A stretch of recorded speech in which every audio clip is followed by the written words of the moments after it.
I'm Stanley Kramer, and I'm on location on a film in Italy. But I did want to take time out to introduce to you one of the most extraordinary, remarkable pieces of film I've ever seen. This is not film in the true sense, in that actors and actresses are not involved, no rehearsals, really shot pretty much off the cuff. A group of people, completely unknown to each other, sit around in a circle and trade truths. I think you'll find the results extraordinary and really remarkable.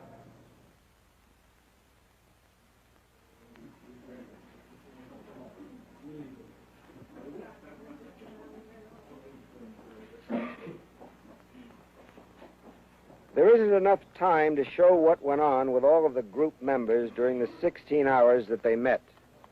So what you'll see here are just a few of the things that happened to 4 of these people, a few highlights. The question they examine is, what is it like to be oneself? What are other people like when they are themselves? All of us are pretty good at carrying the secret of our own loneliness. Now, these people will try to discover the secret of being together.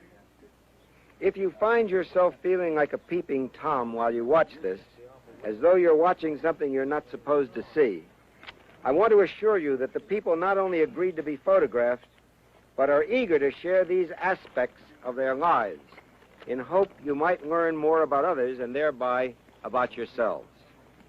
2 psychologists from Western Behavioral Sciences Institute of La Jolla, California, are with this group. They are Carl Rogers and Richard Farson. Carl Rogers breaks the ice. Well, I'm glad we all had a chance to have dinner together, because that gave us a little chance to get acquainted, at least with a few of us. But I feel as though we really are strangers to each other in spite of that.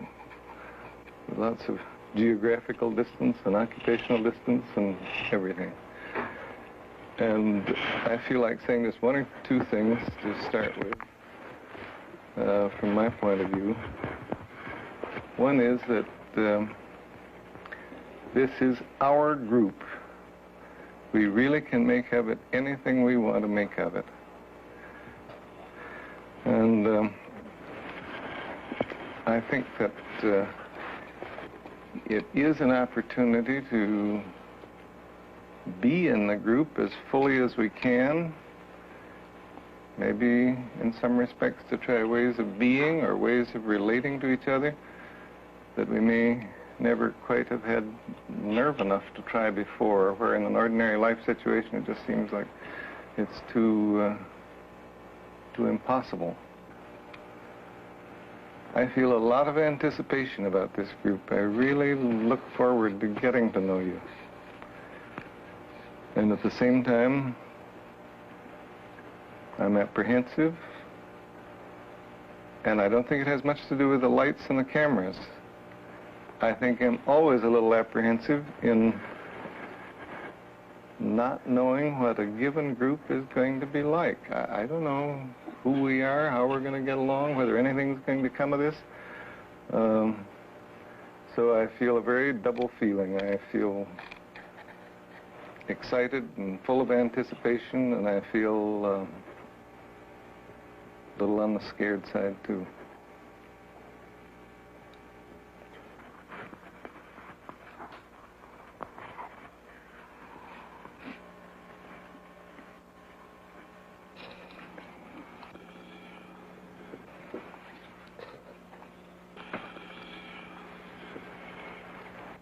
I'm sure there's some psychological pattern or something that a person that puts great importance or can give to a dog or an animal, there's something that relates some way in the person. But I'm curious, because this is an important part of my life, this cat, and I don't know whether I'm giving this affection and love to the cat because I can't give it to my husband, or because it was its children I feel like it might be in either one of those veins. Or because what? The children, if I'd have had more children, that the boys are gone. Although I've had cats ever since they were small, the cat has become more important to me since the children are grown, and I can't give the affection to them and have never been able to give to my husband like I have wanted to.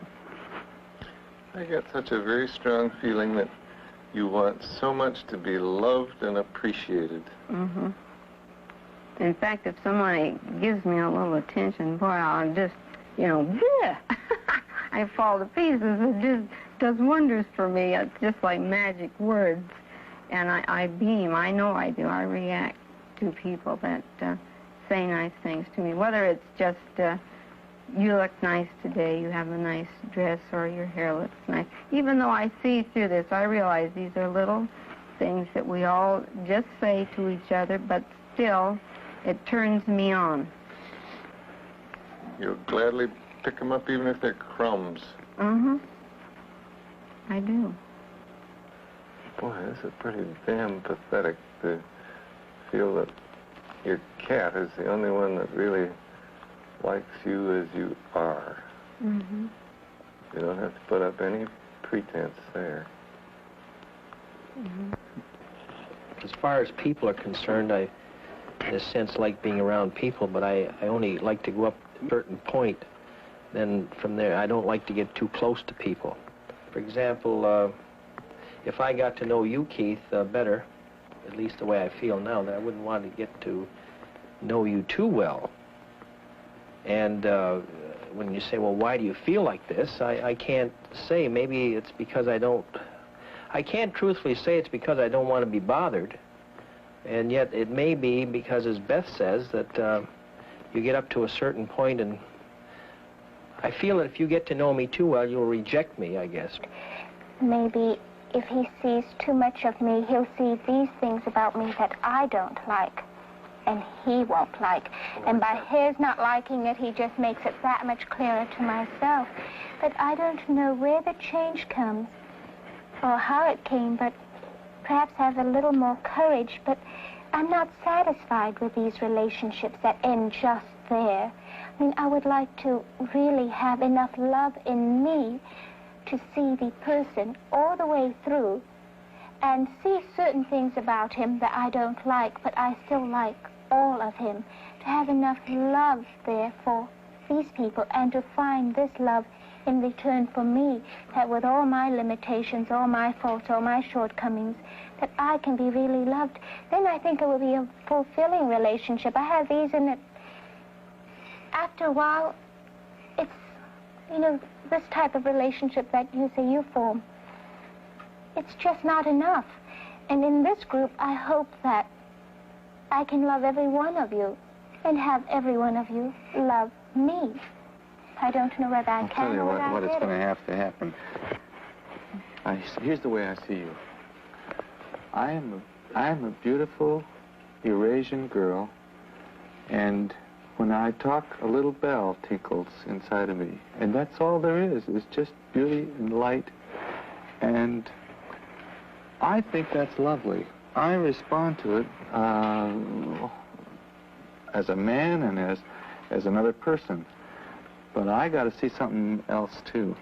I want you to know that I'm going to, when I hear that bell tinkling, I'm probably going to remind you of it. Something. You're sort of saying you don't buy that as being all of her. I sure don't. And it's been showing in your face. Yeah. Quite a while. Does that annoy you? When I talk, I can see him. Is that a source of annoyance? It's just the same as, I think we each got sort of styles, and they are great styles, some of them. But you gotta get through mine, I gotta get through yours. Because we don't want to get caught in each other's style. Our way of coping with the world. I think that's her way of coping. I look at you as you're a little China doll. And when you're too close, you're going to break. And I almost like a child. I'm saying I know that I can break, but I want to find out what's in there. I don't see myself as a little China doll. I remember one time, before I was married, going out with this very nice, well-educated, handsome young Frenchman. And he looked at me as a little lotus blossom. And I told him, I don't want to be a goddamn lotus blossom. I'm a real person, you know, just give me a chance. I mean, I don't know how, but... Do you think we aren't going to give you a chance? I think I will find it here. I think I will have a chance here. I'm sick and tired of being a... Maybe I present myself this way. I don't mean to. I don't want to be a goddamn little China doll ringing a bell. I mean, I want to have something really to say.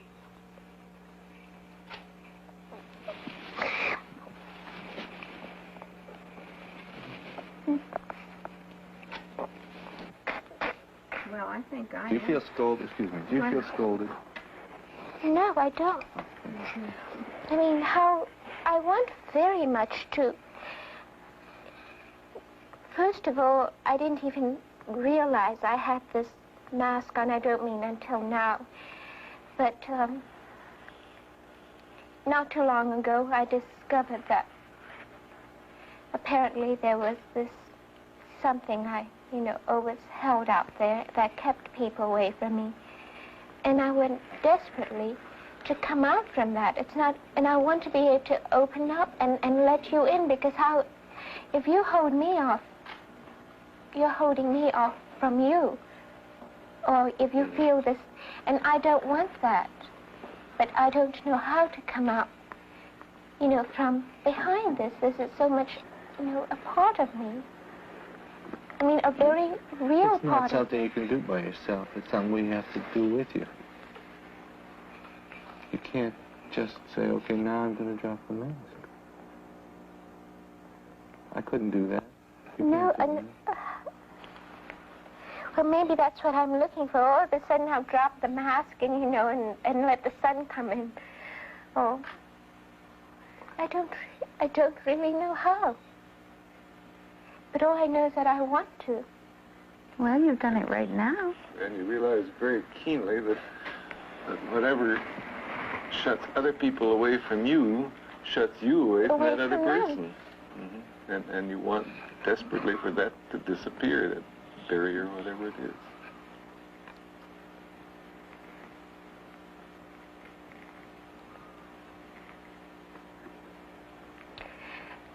I think my husband has done a little of this for me. Most of the fellows that I've dated have, you know, looked upon me as either a lotus blossom, and I don't know, maybe I remind people that I'm Eurasian, and I don't realize I'm doing this. But to me, I'm just me.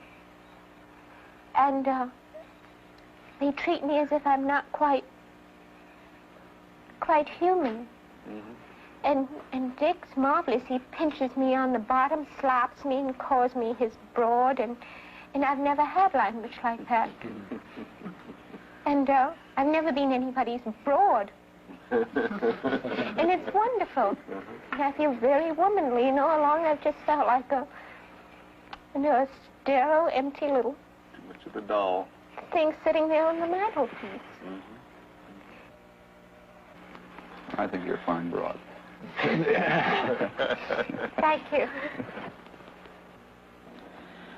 When I first met you, that I reacted very negatively to you inside. I thought that you were very phony.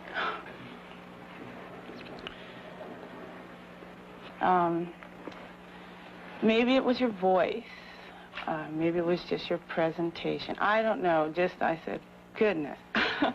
Goodness me, what is this? But after you began talking, and after you, I think in your eyes, I saw this.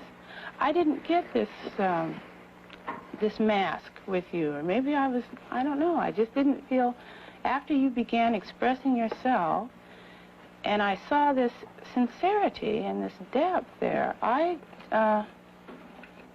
really felt very warm, too, very warm. And to me, the mask wasn't present at all during your reactions in the group. And I really felt that you were being more sincere than anyone here. No, I'm sorry that the term mask got used. I think I used it myself. But it isn't exactly that it's a mask and the real person is behind. It's sort of a style that's very real, and I'm sure it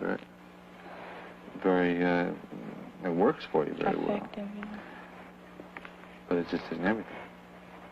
I was thinking about the style thing, and I remember talking to a very good friend of mine, and he said, you use your finishing school attitude or style the way a well-developed woman uses her bust line.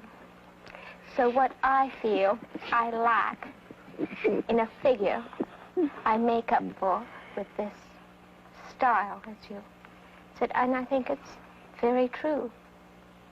I would love to be tall and voluptuous, and probably if I were, then I would realize it isn't important. And I think that since I've been married, it has become less important.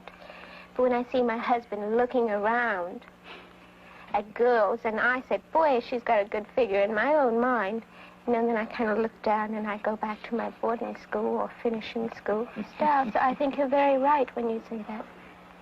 There is a style. I did not consciously pick this up, but I just did. And so if you're sexier, have a little better upbringing, snobbishness. Or if you're sexier, I have a mind, you know. This is one thing that this bit about the lotus blossom, I'd much rather have someone say, you know, Rosalind, you're a pretty bright kid.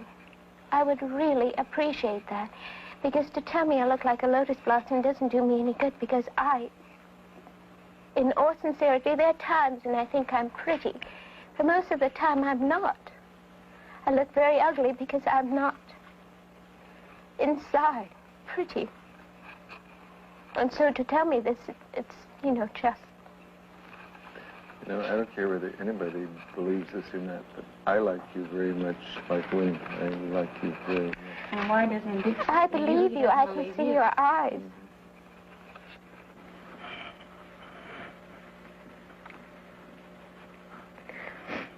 I think, Ross, for the first time I can understand you now. Like I understood what you were saying then, but I sort of feel that I can listen and hear what you're saying. And now I can. I thought we might go through this without getting to know each other. Like I was afraid we might. You're not afraid of that anymore? No, I think you're going to make it? I hope I'm going to make it. I hope so, too.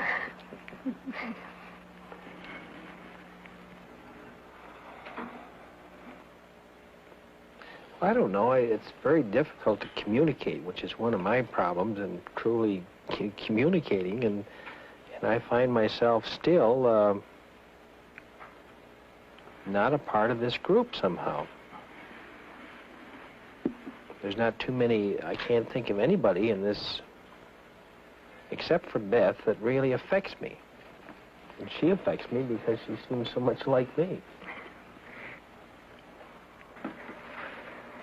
I look at myself with strangeness because I have no friends, for example, and I don't seem to require any friends. Here? Any place. And I really mean friends. I have not one friend. And I don't seem to need any. Yet in my own area, I'm fairly well, I assume, liked. At least I haven't found anything different than that. I don't seem to, and this is a shocking thing because I feel I'm all wrong, that I do need people, and yet I don't seem to, at this point, need any of you. And I'm like Charlie Brown. I need all the friends I can get. I mean, it's a marvel how you can really feel you don't need people. And I need every one of you. And I don't know how to give to you if you need me. And this bugs me. And I don't care if it sounds like a tinkling bell or what. It really bothers me because I'm very critical and I don't want to be this way. And how can I be loved if I don't love? But you're saying you need us because you like us, not the other way around. Yes, I like you, and I want to like you really more than I know how, and I need you to like me.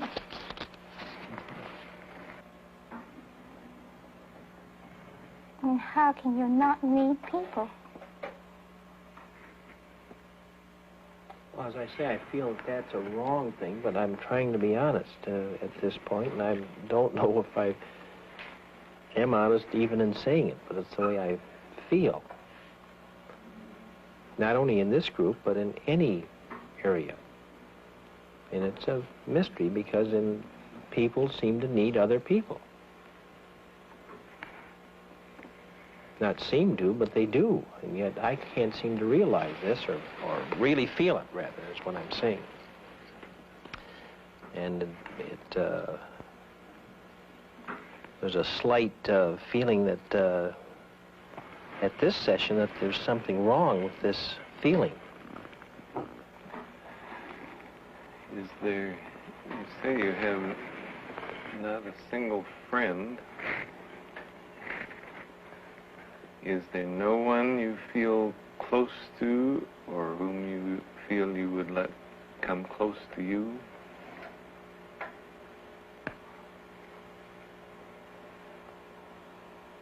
No one. Well, my parents.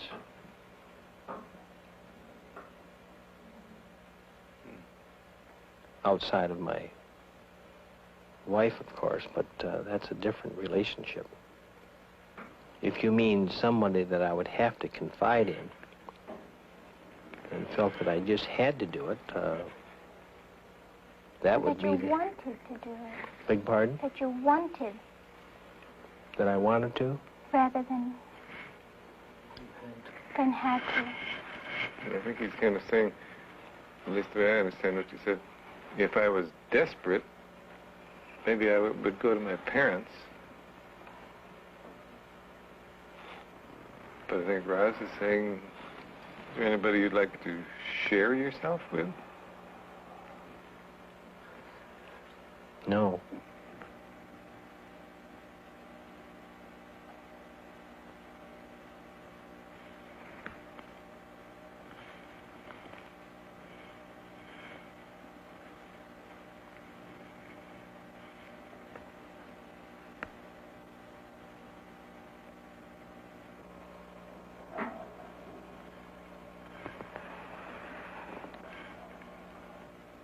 I used to blame him for everything that was wrong in the marriage, but I quit doing that because I realized it wasn't all he, that it was me.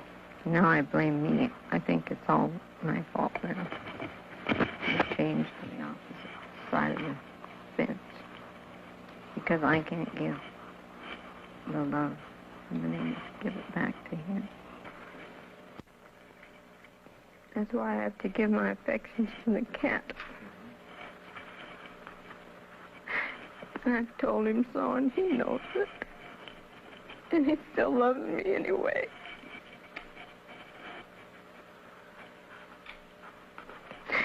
Which is wonderful.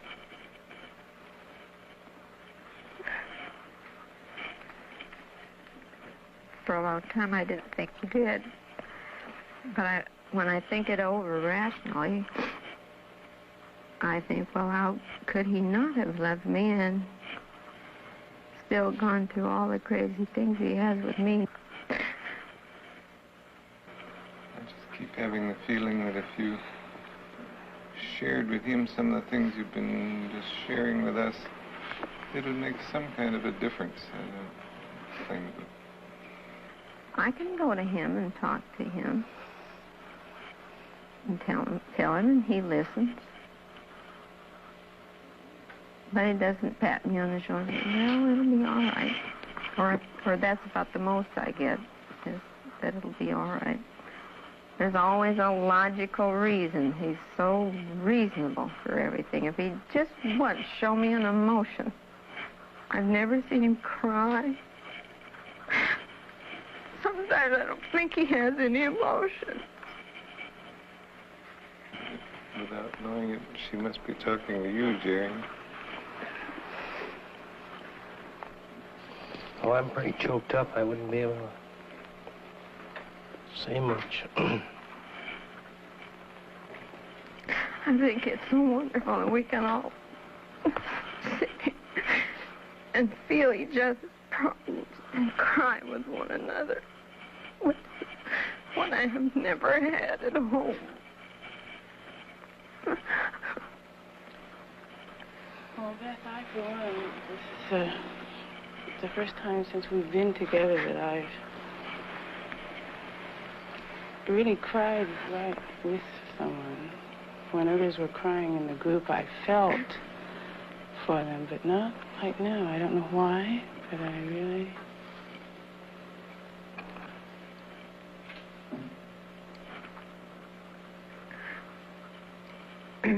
I guess that's why I feel like, well, now I don't want to go because I have the rapport of all you people, you know.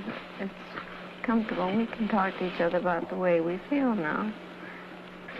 Well, like my sister, she's the only relative I have in the world, and yet we are miles apart. We do not discuss our innermost feelings to each other at all. But right now, you've got Carl weeping inside with you, and you've got Jerry weeping with you.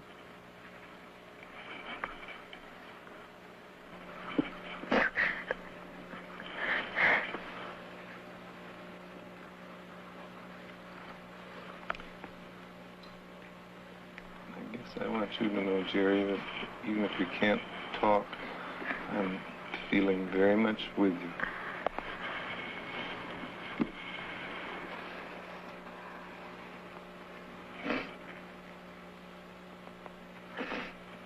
That's really good. Jerry.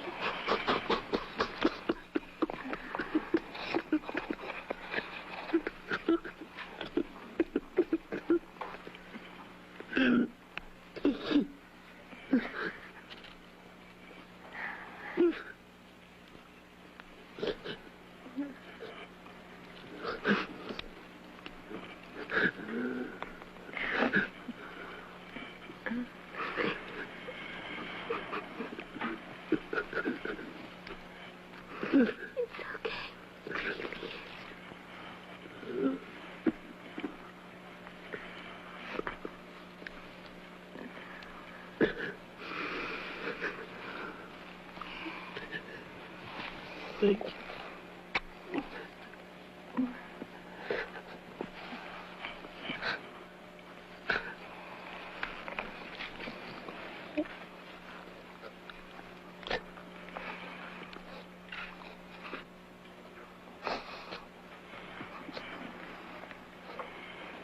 You know, all along I didn't think he really felt deeply about anything, and we accused him of that.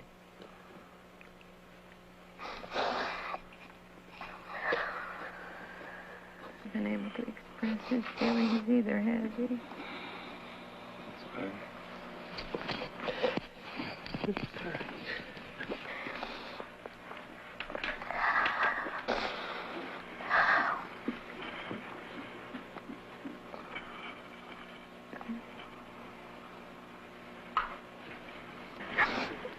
I'm collecting handkerchiefs. Keep them all for souvenirs. They'll bring you good luck. I think so. I've never been as happy as I was this morning because yesterday afternoon I thought I'd dreamed that it was that I was loved here and then that it wasn't true, and I told you about it. And it is true. And It's so good that it makes you weep. Yes.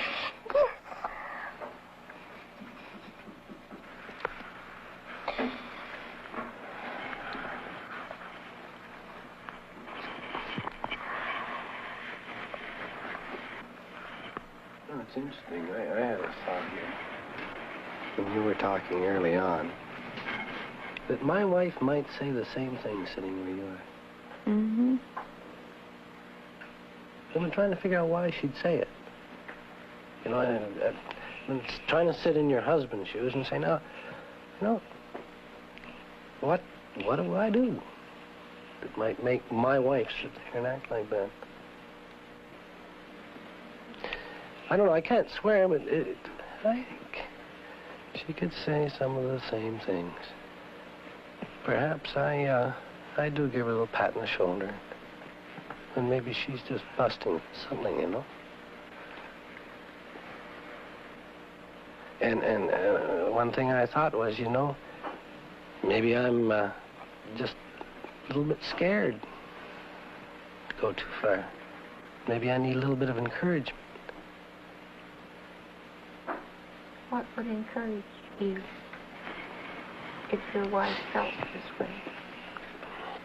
Would you pat her on the back and say it's all going to come out right?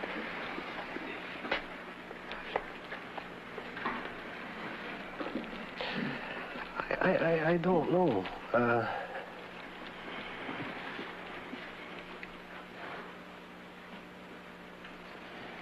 Keith, what could she say that would make it possible for you to talk to her? I don't know.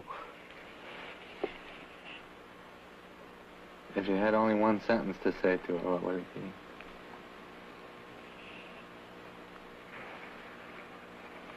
I think it would be, I'm afraid. Can you go on? I'm afraid. Finish the sentence. I'm afraid of something? Suppose you were talking to your wife. I'm afraid of... I'm afraid of the things I don't know. In you. Oh, I don't think necessarily In your wife? me or in my wife. No. In the world.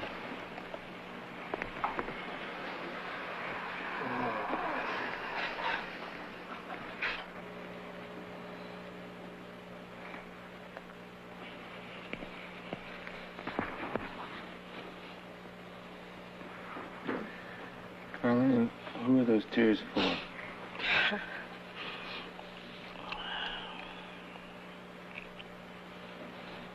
Are they for yourself? Or... Yes, they're for myself. Mm-hmm. Who are you identifying with? No. Can you tell us?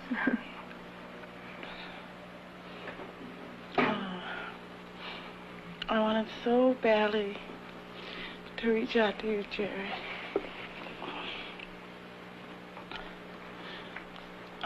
I was just kind of boiling inside, and I couldn't do it.